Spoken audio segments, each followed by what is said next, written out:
আসসালামু আলাইকুম ওয়া রাহমাতুল্লাহি ওয়া বারাকাতুহু। আলহামদুলিল্লাহিল্লাযী ওয়াহদাহু ওয়াসসালাতু ওয়াসসালামু আলা মান লা নাবিয়্যা বা'দা ওয়া আলা আলিহি ওয়া আসহাবিহি আজমাইন ওয়া বারাকা ওয়া সাল্লামা তাসলিমান কাসীরান কাসীরা। আলহামদুলিল্লাহ, ইসলামে হজ আল্লাহ পাকের পক্ষ থেকে একটি ফরজ বিধান।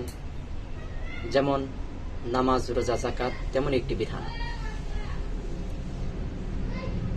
ওই সকল ব্যক্তির জন্য হজ ফরজ যে সকল ব্যক্তিদেরকে আল্লাহ সুবহানাহু ওয়া তাআলা তিনি এমন সামর্থ্য দিয়েছেন যে তাদের বাড়ি থেকে নিয়ে বাইতুল্লাহ পর্যন্ত পৌঁছা, সেখান থেকে ফিরে আসার আগ পর্যন্ত নিজ পরিবার পরিজনের খরচা বহন করার সামর্থ্য দিয়েছে। হজের ফরজিয়ত সম্পর্কে আল্লাহ সুবহানাহু ওয়া তাআলা পবিত্র কুরআনুল কারীমের বিভিন্ন আয়াতে আলোচনা করেছেন। আল্লাহ পাক রব্বুল আলামিন এক আয়াতে কারিমার মধ্যে বলেন, ওয়ালিল্লাহি আলান নাসি হিজ্জুল বাইতি মান ইসতাতা ইলাইহি সাবিলা ওয়া মান কাফারা ফা ইন্নাল্লাহা গানিয়্যুন আনিল আলামিন। অর্থ, আল্লাহ সুবহানাহু ওয়া তাআলা তিনি আল্লাহ পাকের উপাসনার জন্য বান্দাদের উপর হজকে ফরজ করেছেন ওই সকল ব্যক্তিদের জন্য যাদেরকে আল্লাহ তাআলা সামর্থ্যবান বানিয়েছেন। আর যারা কাফের, হজকে অস্বীকার করে, তারা কাফের। এই আয়াতে কারিমার মধ্যে আল্লাহ সুবহানাহু ওয়া তাআলা তিনটা জিনিস এর দিকে ইঙ্গিত করেছেন। এক নম্বর, আল্লাহ তাআলা হজের ফরজিয়ত সম্পর্কে আলোচনা করেছেন। দ্বিতীয় নম্বর, হজ কাদের উপর ফরজ? যাদেরকে আল্লাহ তাআলা সামর্থ্যবান বানিয়েছেন। সাথে সাথে আল্লাহ পাক বলেছেন যে যেই ব্যক্তি হজের ফরজিয়তকে অস্বীকার করে সে ব্যক্তি কাফের। এই জন্য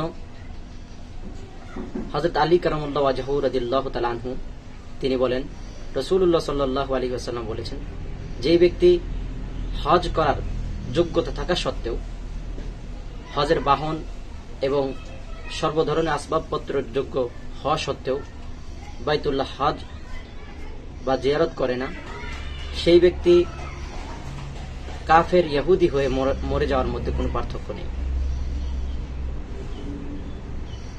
এই আয়াতে কারিমের মধ্যে আল্লাহ সুবহানাহু ওয়া তাআলা হজের ফরজিয়ত সম্পর্কে আলোচনা করেছেন। হজের ফরজিয়ত কুরআনুল কারীমের আয়াত না, শুধুমাত্র বিশ্বনবী সাল্লাল্লাহু আলাইহি ওয়াসাল্লামের আহাদিসের মাধ্যমে প্রমাণিত। নবীজি সাল্লাল্লাহু আলাইহি ওয়াসাল্লামের এক সাহাবী আবু সাঈদ রাদিয়াল্লাহু তাআলা আনহু বলেন, খাতাবানা রাসূলুল্লাহ সাল্লাল্লাহু আলাইহি ওয়াসাল্লাম ফাকালা ইন্নাল্লাহা ক্বাদ ফারাজা আলাইকুমুল হজ্জা ফাহাজ্জু। হযরত আবু সাঈদ রাদিয়াল্লাহু তাআলা আনহু বলেন, রাসূলুল্লাহ সাল্লাল্লাহু আলাইহি ওয়াসাল্লাম তিনি একদিন আমাদের সামনে খুতবা দিচ্ছিলেন, আলোচনা করতেছিলেন। আলোচনার মধ্যে রাসূলুল্লাহ বললেন যে আল্লাহ পাক তোমাদের উপর হজ ফরজ করেছেন, সুতরাং তোমরা হজ করো। এছাড়াও অন্য হাদিসের মধ্যে হজের ফরজিয়ত সম্পর্কে আলোচনা এসেছে।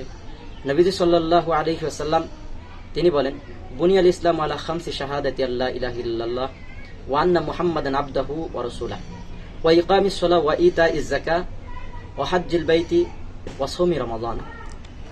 নবীজি সাল্লাল্লাহু আলাইহি ওয়াসাল্লাম তিনি বলেন, ইসলামের মূল ভিত্তি 5টি জিনিসের উপর। নাম্বার 1, জবানের মাধ্যমে এই কথা সাক্ষী দেওয়া যে আল্লাহ ছাড়া কোনো মাবুদ নাই, মুহাম্মদুর রাসূলুল্লাহ আল্লাহ পাকের বান্দা ও রাসূল। দ্বিতীয় নম্বরে বলা হয়েছে নামাজ প্রতিষ্ঠা করা। তৃতীয় নম্বরে বলা হয়েছে যাকাত প্রদান করা। চতুর্থ নম্বর যেই ফরজ বিধান রাসূলুল্লাহ সাল্লাল্লাহু আলাইহি ওয়াসাল্লাম বর্ণনা করেছেন তা হলো বাইতুল্লাহ জিয়ারত করা বা হজ করা। পঞ্চম নম্বরে বিশ্বনবী বলেন যে ওয়াসাউমি রমাদান, রমজান মাসে রোজা রাখা। দুই হাদিসের মাধ্যমে এই কথা সুস্পষ্টভাবে প্রমাণিত হয় যে হজ আল্লাহ পাকের পক্ষ থেকে একটি ফরজ বিধান।